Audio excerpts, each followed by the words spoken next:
Yəqin gəlməyəcək də ürəyim.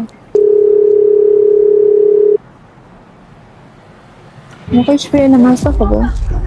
Görmüsən, mən alçan tək gedim evə. Bəlkə başqası ilə bir yerdədir. Yox, dayı bir. Elşad. Məni aladacaq. Nə bilmək olar. Elşad eləməz. Yəqin nəsə gəlib başına. O qədər yol gəlirsən, gəlib mən universitetin qabağından götürə bilmirsən. Başa düşmürəm, kimdən çəkinirsən? Ağlıma başqa şeylər gətirmə, dəlisən. Bunu rahat görüşürük də, bir-birimizi görürük. Həm sənə nə lazım, mənə görmək lazım deyil. Mən də evə getməliyəm də, bir saat yarım gözlədim səni. Sən gedəndə mən biraz da gözləyim, gəlməsə gedərəm.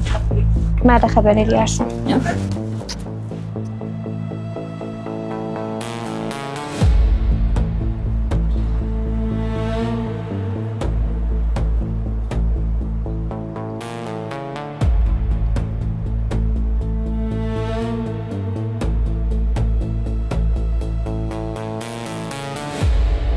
Bəsdir, həmişə eyni sözləri deyirsən.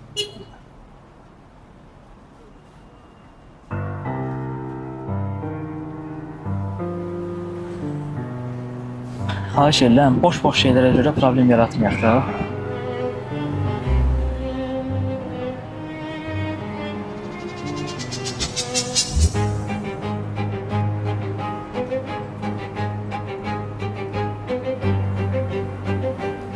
O dediyin şeylər mənim üçün bəhanə deyil.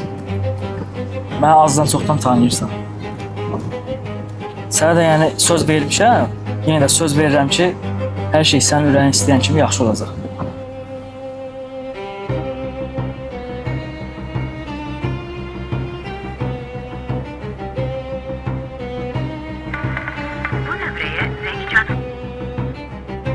Mənə inan.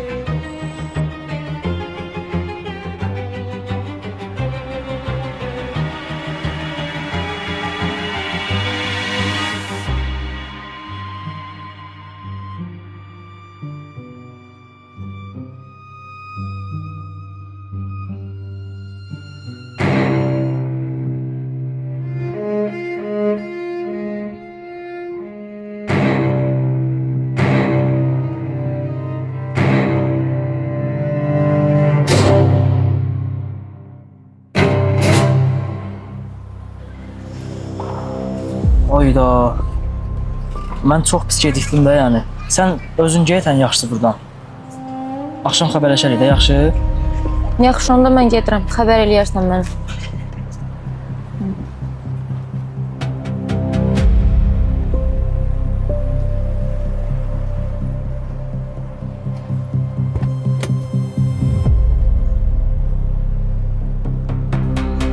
Allah, nə qədər yığıb bu məni. Mən nə deyim indi buna?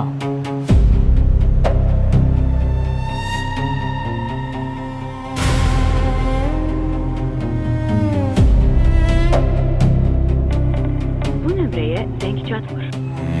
Necə yəni zəhcə? Bu nömrəyə zəng çatmır.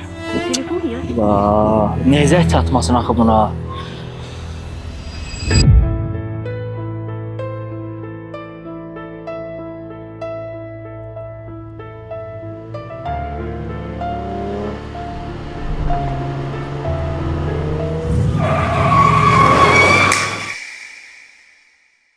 Saraya yığın.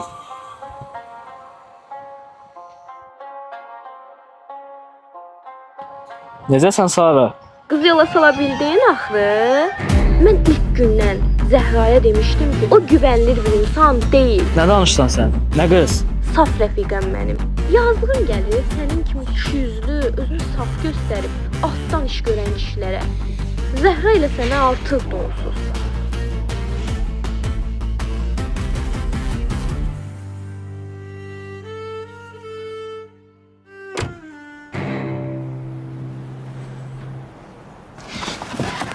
Korsan, qabağa bax da.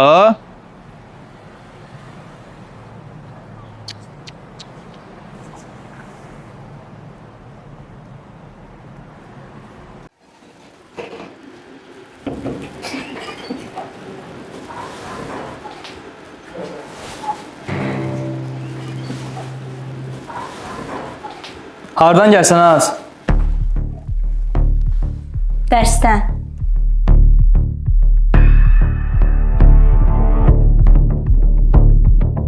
Sənlə deylənmədim. Əl çək. Nə danışsan sən? Əl çək məndən!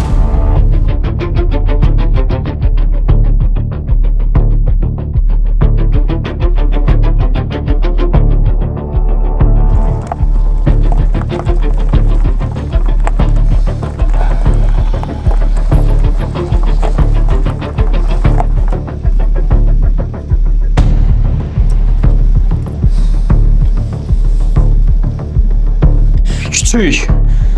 Mənə cavab qaytarır.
Nə olub sənə? Nə olub, kim eləyib bunu?